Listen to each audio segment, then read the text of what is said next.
અને વંદન કરે બધા. એ વંદન એ બહુ મોટી સાધના છે. એટલે દરેક ગ્રંથની શરૂઆત વંદનથી થાય છે. કારણ કે વસ્તુઓ બધી એની છે. પ્રણામ તમારા છે, ધરવાનો ભાવ તમારો છે.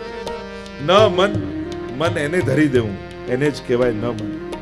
તમારી પાસે રાખશો તો ભટક્યા કરશે. રોજ જઈને મન એની પાસે ધરી આવો, એ જ સાચા અર્થમાં નમન છે. પ્રણામો દુઃખ સમનસ્તમ નમામિ હરિપરમ. પ્રણામ કરવાથી થશે શું? તો ભાગવતજીના અંતિમ શ્લોકમાં કહ્યું, સમસ્ત દુઃખોની સમાપ્તિ થઈ જશે.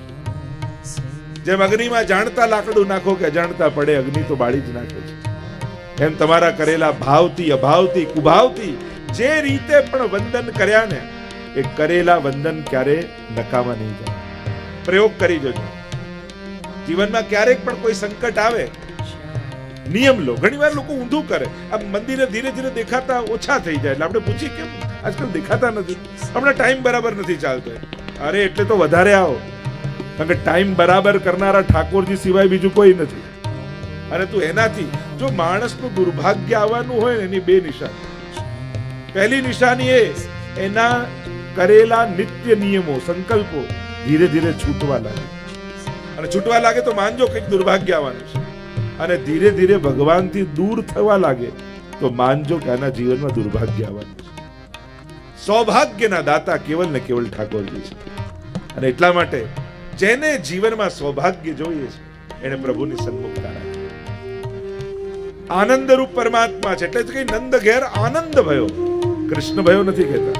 કારણ કે વેદમાં કૃષ્ણનું સ્વરૂપ આનંદ માત્ર કરપાદ મુખોદરા, જે સર્વાંગ આનંદમય છે એ જ ઈશ્વર છે. અને વેદનો બ્રહ્મ નંદ બાબાના ઘરે પ્રગટ થયો એટલે કહીએ નંદ ઘર આનંદ ભયો.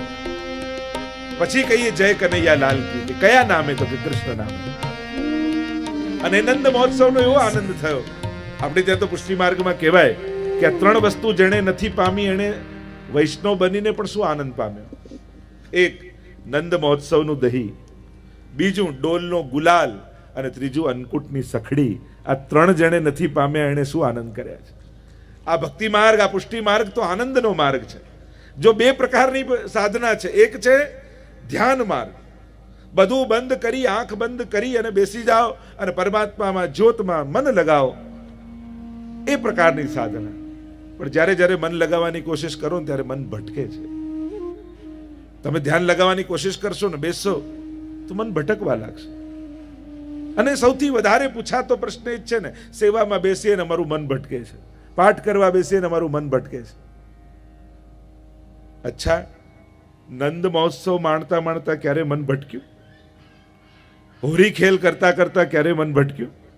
રાસ કરતા કરતા ક્યારે મન ભટક્યું? આનંદમાં હો છો ને ત્યારે ક્યારે મન ભટકતું નથી. એટલે પુષ્ટિ માર્ગ એ આનંદ માણતા માણતા ઈશ્વરમાં જોડાઈ જવાનો માર્ગ છે. ઉત્સવ કરતા કરતા, ઉત્સવ શબ્દની વ્યાખ્યા જ મહાપ્રભુજી કરે છે, ઉત્સવો નામ મનસઃ સર્વ વિસ્માર કાલાદ. મનમાં જાગેલો એવો આહલાદ જે સર્વ લૌકિકની વિસ્મૃતિ કરાવી દે, એ જ ઉત્સવ. જો નંદ મહોત્સવમાં મોટા મોટા કરોડપતિ લોકો હોય, મોટા મોટા ભણેલા ગણેલા લોકો હોય, તો અહીંયાથી ચોકલેટ ઉડાડો, પાઉચ ઉડાડો, મઠડી ઉડાડો, સાકરિયા ઉડાડો તો આમ પકડવા દોડે. આપણે એમ લાગે અરે આ સાકરિયા ઘરમાં નથી, ત્યારે બધું છે. પણ નંદ મહોત્સવનો આનંદ મળી રહ્યો છે, પ્રભુનો પ્રસાદ મળી રહ્યો છે. અને એમાં જો યાદ રાખે ને હું આટલો મોટો, હું શેનો લેવા જાઉં, તો પછી રહી જાય. પ્રભુની આગળ પ્રભુ સિવાય બીજું કોઈ મોટું નથી. હંમેશા જ્યાં પણ કોઈ પણ ધર્મ સ્થાને જાઓ, ક્યારે પણ કોશિશ કરજો લૌકિક સામર્થ્યને બતાવી પ્રભુ આગળ પોતાનો અધિકાર જતાવવાની કોશિશ ન કરતા. ત્યાં તો આપણી દીનતા જ કામ લાગે છે. ભગવાન આગળ જે લૌકિક બતાવવા જાય ને, એ પોતાનું જ સૌથી મોટું નુકસાન કરી લે છે. પ્રભુ આગળ તો આપણી વૈષ્ણવતા જ કામ લાગે છે, આપણી દીનતા જ કામ લાગે છે. અરે અહીંયાના રૂપિયા અમેરિકામાં નથી ચાલતા, અમેરિકાના ચંદ્ર પર નથી ચાલતા, તો ભગવાન આગળ શું ચાલવાનું? ત્યાં તો આપણો ભાવ જ ચાલે છે. અને એટલા માટે જ્યારે પ્રભુ પાસે જાઓ ત્યારે બે વસ્તુ ક્યારે ઠાકોરજીને યાદ ન અપાવતા. એક, આપણે કરેલા સત્કર્મો ક્યારે પણ પ્રભુને યાદ નહીં અપાવવા. પ્રભુ મેં તો આટલી સેવા કરીને, આટલી માળા કરીને, આમ કર્યું, તોય તમે આમ કર્યું ઠાકોરજી, કે મેં તને કહ્યું તું કર, આ તો તે જ કર્યું તું. પ્રભુ તો અગ્નિ જેવા છે, પુણ્યો ગણાવશો ને તો અગ્નિમાં પુણ્યો સમાપ્ત થઈ જશે, પાપ ગણાવશો તો પાપ ખતમ થઈ જશે. અને બીજું, પ્રભુ આગળ જઈને ક્યારે પણ પોતાની કરેલી ભક્તિ, પોતાની કરેલી સેવા ઠાકોરજીને યાદ નહીં અપાવી. કારણ સેવા એ આપણો ભગવાન પર ઉપકાર નથી, પ્રભુએ આપણને આપેલી એક તક છે. તમે કોઈ વ્યવસ્થા કરો, તમે કોઈ મંદિરમાં સજાવટ કરો, તમે કોઈ બુહારી કરો, તમે કંઈ મંદિરમાં સેવા કરો, ત્યારે તમને એવું ફીલ આવે આ તો હું છું એટલે ચાલે, અને મેં આટલું કર્યું, બધા યાદ રાખવું જોઈએ કે હું આટલી સેવા કરું છું. અરે ના, હંમેશા સેવા કરતા કરતા ઠાકોરજીનો આભાર માનતા રહેવું. પ્રભુ આપે હાથ તો હજારોને આપ્યા છે, પણ સેવા માટેની બુહારી મારા હાથમાં આપી છે. આ તમારો મારા પર ઉપકાર છે. તમે આંખ તો બધાને આપી છે, પણ મારી આંખને દર્શન આપ્યા છે. આ તમારો મારા પર ઉપકાર છે.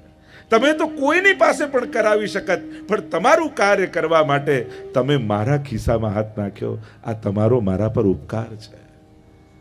પ્રભુ જ્યારે સેવા કરવાની તકો આપે છે ને, તો એ પ્રભુનો આપણા પર ઉપકાર હોય છે, આપણો ભગવાન પર નહીં. કારણ કે પ્રભુ તો કોઈની પાસે પણ કરાવી શકે છે, પણ પ્રભુએ આપણી પસંદગી કરી, એ પ્રભુનો આપણા પર ઉપકાર. એટલે જ્યારે પણ કોઈ પણ પ્રકારની સેવા, એમાં પછી લોકો સેવામાં ગોતી લે, આ તો મોટી સેવા, ના નાની સેવા, ના ભીતરની સેવા, ના બહારની સેવા. સેવા એ સેવા જ છે, એને કોઈ વિશેષણની જરૂર નથી કે નાની મોટી, અંદરની બહારની ભીતરની. અને જે લોકો આ વિશેષણ લગાડે છે ને, એવા સેવા શબ્દને નાનો કરી નાખે છે, એને પાછળ કરી નાખે છે. કારણ કે આગળ કોઈ શબ્દ લગાડો એટલે મૂળ શબ્દ પાછળ જતો રહે ને. તમે સેવાને પાછળ કરી દીધું. અરે જે પણ મળે, સેવા એ સેવા છે. સેવા નાની મોટી હોતી નથી. સેવા કરનારો એ નાની સેવાને પણ મોટી બનાવી દેતો હોય છે. અરે બુહારી કરવા મળી તો બુહારી એટલા પ્રેમથી કરો કે લોકો ચોખ્ખાઈ જોઈને પૂછે કે આ બુહારી કાઢી કોને. તમારી સેવા જોઈને લોકો સેવકને શોધે. તમારી સેવા એ સેવાના સ્વરૂપને મોટું કરી નાખે, એ રીતે સેવા કરો. તો આ કૃષ્ણ ચરિત્ર એ તો ઉત્સવનો માર્ગ છે. કૃષ્ણની ભક્તિ આનંદનો માર્ગ છે. અહીંયા ઉદાસીનતા છે જ નહીં, અહીંયા તો નિત્ય નવીન ઉત્સવ છે. અને ઉત્સવ કરતા કરતા મનુષ્ય પોતાના સમગ્ર લૌકિકની વિસ્મૃતિ કરાવી અને ભગવાનમાં આસક્તિ પ્રગટાવી લે. એ જ તો દસમ સ્કંદની નિરોધ લીલા છે. દશવિધ લીલાઓ ભાગવતમાં છે. અત્ર સર્ગો વિસર્ગશ્ચ સ્થાનમ પોષણ મૂતય મનવંતરેશાનો કથા નિરોધો મુક્તિરાશ્રય. સર્ગ લીલાથી તૃતીય સ્કંદની કથા શરૂ થાય અને આશ્રય લીલા 12મા સ્કંદમાં સમાપ્ત થાય. અને ક્રમ પ્રમાણે દશમ સ્કંદ એ નિરોધ લીલા. અને એની વ્યાખ્યા મહાપ્રભુજીએ કરી, પ્રપંચ વિસ્મૃતિ પૂર્વક ભગવદાસક્તિ નિરોધ. દશમ સ્કંદની લીલામાં ભગવાન કરશે શું? આ કૃષ્ણ ચરિત્રનું પ્રયોજન શું? આ બધું કરવાનું કારણ શું? તો મહાપ્રભુજી કહે છે એક જ કારણ છે. ભગવાન વ્રજભક્તોની લૌકિક આસક્તિઓ સમાપ્ત કરી દેશે અને સ્વયંમાં અનન્ય આસક્તિ પ્રગટાવશે. 3 કાર્ય ઠાકોરજીએ ચરિત્રમાં કર્યા દશમ સ્કંદમાં. 1, દેવોનું દમન કર્યું, અસુરોનું મર્દન કર્યું અને ભક્તોનો નિરોધ કર્યો. આ 3 દશમ સ્કંદના મુખ્ય કાર્યો પ્રભુના. દેવ દમન કર્યું, જે દેવો પોતાને ભગવાન માનવા લાગ્યા હતા, બ્રહ્મા, ઇન્દ્ર આદિ દેવો, દમન કરીને બતાવ્યું કે તમે દેવતા સ્થાને છો અને હું તમને સામર્થ્ય આપું છું. અસુરોનું મર્દન કર્યું. આ જે અસુરો આવશે એ અસુરો કોઈ વ્યક્તિઓ નથી, આ ભક્તોની ભીતર રહેલી વૃત્તિઓના નામ છે. એટલે કહ્યું દેહાધ્યાસ, પ્રાણાધ્યાસ, ઇન્દ્રિયાધ્યાસ, અંતઃકરણાધ્યાસ. 5 પ્રકારના અધ્યાસ કયા. એ ધેનુકાસુર હોય, કાલિય નાગ હોય, તૃણાવર્ત હોય, આ જુદા જુદા અસુરો માણસની અંદર રહેલી જુદી જુદી વૃત્તિઓ છે. અને ભગવાન જ માણસની વૃત્તિઓથી એને મુક્ત કરી શકે છે. અમુક વસ્તુ માણસ જાતે નથી કરી શકતો. તમે નક્કી કરો ને કે હું મારો સ્વભાવ સુધારું, ખરેખર આપણા હાથમાં છે જ નહીં. કારણ કે જે વસ્તુને તમને એમ થાય હું ક્રોધને કાઢી નાખું, અને ક્રોધને કાઢવા માટે ક્રોધનો વિચાર કરો તો ક્રોધ જશે કઈ રીતે? ક્રોધને તો તમે યાદ કરી રહ્યા છો. એકે કહ્યું મેં ગુસ્સો કરવાનું છોડી દીધું. મિત્રે કહ્યું ખરેખર છોડી દીધું? હા છોડી દીધું. સાચે છોડી દીધું? હા છોડી દીધું. તું સાચું કે? હા ભાઈ છોડી દીધું કહ્યું ને.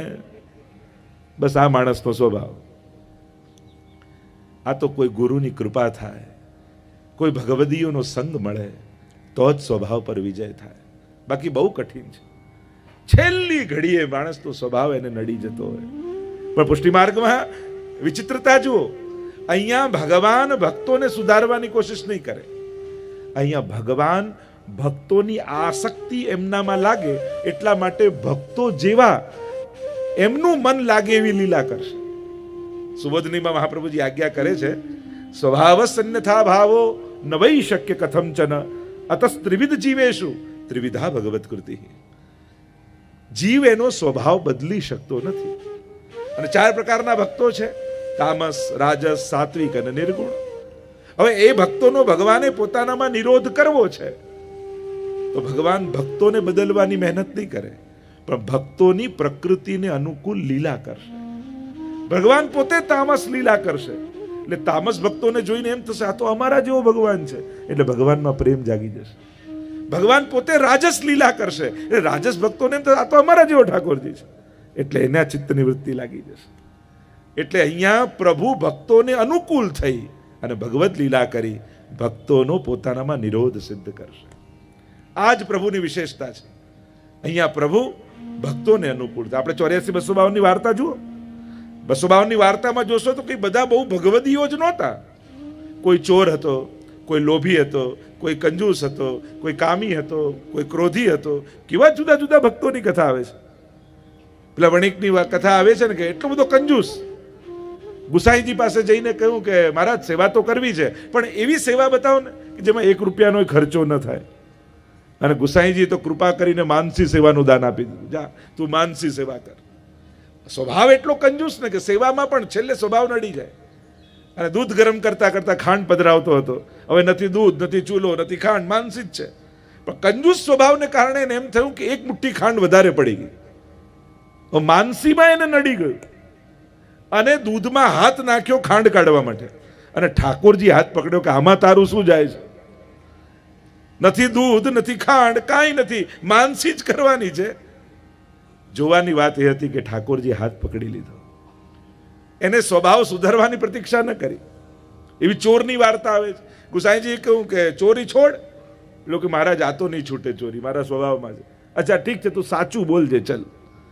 અને એની વાર્તામાં આવે કે સાચું બોલતા બોલતા સિપાહીઓ પૂછ્યું ક્યાં જાય છે? રાજાના મહેલમાં જવા ચોરી કરવા ગયો. અને સિપાહીઓને કહ્યું તો ચોરી કરવા જવું છે. પેલાને તો મજાક કરે, ક્યાં સવાર સવાર મજાક કરે, જા અંદર જા. એમ જે મળે એમ પૂછે શું કરવા જાય કે ચોરી કરવા જવું છે. એમ કરતા કરતા છેક તિજોરી પાસે પહોંચી ગયો અને બધું ધન ભર્યું લઈને નીકળતો હતો. પૂછ્યું શું લઈને જાય છે? કે રાજાની તિજોરી ખાલી કરીને જાઉં છું. અરે ક્યાં મજાક કરે, ચલ નીકળ. એમ કરતા કરતા ઘરે આવી ગયો ને કોઈ રોક્યો નહીં.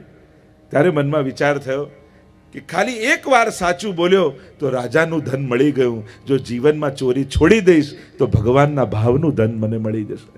અને એ દિવસથી એના જીવનમાં પરિવર્તન આવી ગયું. એવા અનેક કથાઓ 252 છે. કહેવાનો મારો અર્થ સંક્ષિપ્તમાં, ભગવાન ભક્તને નહીં બદલે, પણ ભગવાન ભક્તોને અનુકૂળ થઈ એના ચિત્તનો નિરોધ કરશે. આ ભગવાનનું ચરિત્ર છે. અને કૃષ્ણ ચરિત્રમાં પ્રવેશતા પહેલા આ 3 સિદ્ધાંતો સમજી લેવાના, તો જ કૃષ્ણ ચરિત્રને પૂરો ન્યાય આપી શકાય. લોકો જુદી જુદી રીતે કૃષ્ણને મૂલવવાની કોશિશ કરે. કોઈ મોટિવેશન તરીકે જુએ, કોઈ કલાનિધિ તરીકે, જુદી જુદી રીતે કૃષ્ણને અનેક પ્રકારથી લોકો મૂલવે. પણ એક વાત ભૂલી નહીં જવું, કૃષ્ણસ્તુ ભગવાન સ્વયં. એ ભગવાન છે. ભાગવતજી પહેલો સિદ્ધાંત આપ્યો, જ્યાં સુધી ભગવત બુદ્ધિ નહીં થાય ને ત્યાં સુધી કૃષ્ણના ચરિત્રને પૂરો ન્યાય નહીં આપી શકો. કોઈ કે આ માનવને, મહામાનવને, ભાગવતમાં ભગવાન તરીકે કૃષ્ણને ચરિત્ર છે. સૌથી પહેલા એ બુદ્ધિ દ્રઢ થવી જોઈએ. અને 3 વાત યાદ રાખો. સૌથી પહેલી બાબત, પ્રભુની લીલાઓ નિત્ય છે, ભગવાન નિત્ય છે, ભગવાનનું નામ નિત્ય છે. નિત્ય એટલે ઇટરનલ, શાશ્વત છે. નહીં તો આપણને એમ થાય આટલા હજારો વર્ષ પહેલા કૃષ્ણ થયા, આજે એનો અનુભવ ક્યાંથી થઈ શકે? તો કે હતા નહીં, આજે છે. એ તો અખંડ છે, એ તો શાશ્વત છે, એટલે જ એ ઈશ્વર છે. જે ત્રિકાલા બાધિત હોય એ જ સત્ય કહેવાય ને. સત્યમ પરમ ધીમહિ. ભાગવતની શરૂઆત જ એનાથી થઈ છે. પરમ સત્યનું ધ્યાન કરીએ છીએ. એટલે સૌથી પહેલી વાત એ શાશ્વત છે, ઇટરનલ છે. એટલે વ્રજભૂમિ, વ્રજમંડળમાં તમે જાઓ છો ને, એ કોઈ ઐતિહાસિક જગ્યા નથી, એ ઐતિહાસિક સ્થળ નથી, એ લીલા સ્થળી છે. ઐતિહાસિક સ્થળ અને લીલા સ્થળીમાં શું ફરક છે? જ્યાં બધું ઘટી ગયું હોય એ ઐતિહાસિક સ્થળ, અને જ્યાં ઘટી રહ્યું હોય એ લીલા સ્થળ. જ્યાં આજે પણ જે સ્થળમાં પ્રભુએ જે જે લીલાઓ કરી છે એ આજે પણ થઈ રહી છે. એટલે જ્યારે પણ વ્રજમાં જાઓ તો વ્રજમાં ભૂતકાળ નથી, ત્યાં સદાય વર્તમાન કાળ છે. બીજી વાત, તમે જે કૃષ્ણની લીલા શ્રવણ કરવા જઈ રહ્યા છો એ કૃષ્ણમાં વિરુદ્ધ ધર્માશ્રયિતોનો ધર્મ બિરાજમાન છે. વિરુદ્ધ ધર્માશ્રયિતા એટલે કે એક જ ક્ષણે બે વિરોધી ધર્મો બિરાજમાન છે. પ્રભુ બાલક છે, એ જ ક્ષણે એ કિશોર પણ છે. પ્રભુ અબલ છે, નિર્બલ છે, એ જ ક્ષણે સર્વસમર્થ પણ છે.